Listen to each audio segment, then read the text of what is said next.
Horas, salam reformanda Masiha Holongan. Firman Tuhan Renungan Pagi Rabu tanggal 8 September 2021 dengan tema Ramah, Penuh Kasih dan Saling Mengampuni. Tetapi hendaklah kamu ramah seorang terhadap yang lain, penuh kasih mesra dan saling mengampuni, sebagaimana Allah di dalam Kristus telah mengampuni kamu. Efesus 4 ayat 32. Apa yang terbersit dalam pikiran kita ketika mendengar orang berkata, ini barang baru? Pasti ada yang berpikir barang itu bersih, tidak ada noda, dan warna belum pudar. Atau ada yang berpikir barang itu masih bisa digunakan dalam jangka waktu yang panjang dan masih bisa dipakai untuk menghasilkan sesuatu yang bagus. Dalam Efesus 4 ayat 17-32, Paulus berbicara tentang manusia baru. Apa bedanya barang baru dan manusia baru? Barang baru tentu harusnya belum pernah mengalami kerusakan. Tetapi manusia baru justru memperlihatkan bagaimana seseorang dulu telah rusak oleh dosa, penuh noda dan celah dan tidak berharga lagi. Tetapi karena penebusan Kristus, maka manusia lama itu menjadi berharga kembali.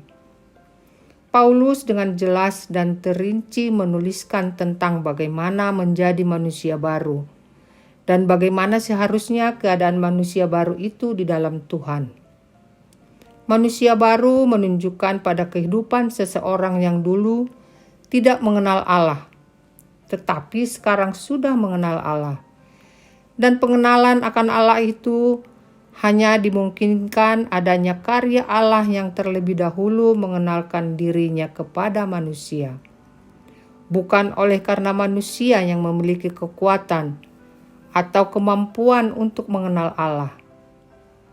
Pengenalan akan Allah membawa manusia mengerti karya penebusan Kristus bagi dosa-dosanya dan pengharapan akan hidup kekal. Manusia baru yang sudah mengenal Allah seharusnya membuktikan hidupnya memiliki karakter seperti Dia.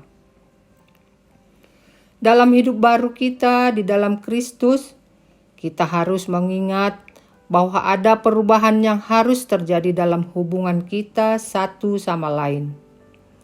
Kita harus menyingkirkan hal-hal yang merupakan ciri-ciri orang yang tidak percaya Tuhan. Tentu nampak buruk lagi kita untuk menjadi anak-anak Tuhan, tetapi menyimpan kebencian dan niat buruk terhadap orang lain dalam persekutuan kita.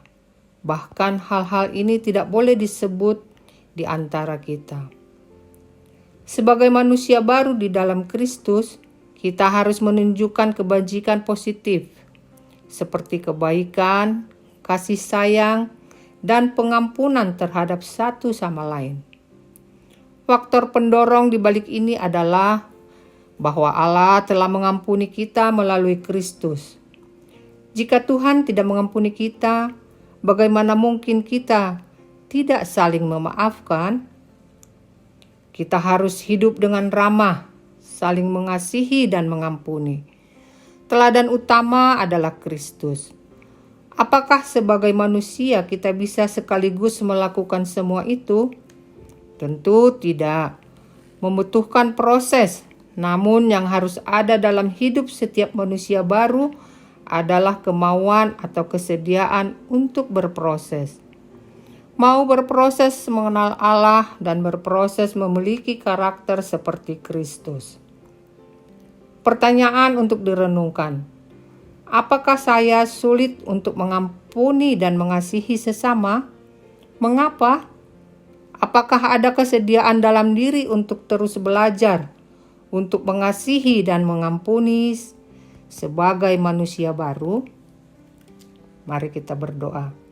Ya Tuhan Allah kami, bersyukur karena anak-Mu Yesus Kristus, kami dijadikan anak-anak-Mu untuk hidup dengan hidup baru. Kami memberi diri kami untuk berproses agar semakin dimampukan untuk mengasihi dan mengampuni, Untuk itu beri kekuatan bagi kami untuk terus berproses. Amin. Demikian renungan kita pagi ini. Selamat berkarya bagi Tuhan. Tetap semangat, tetap sehat. Salam Reformanda Masiha Holongan.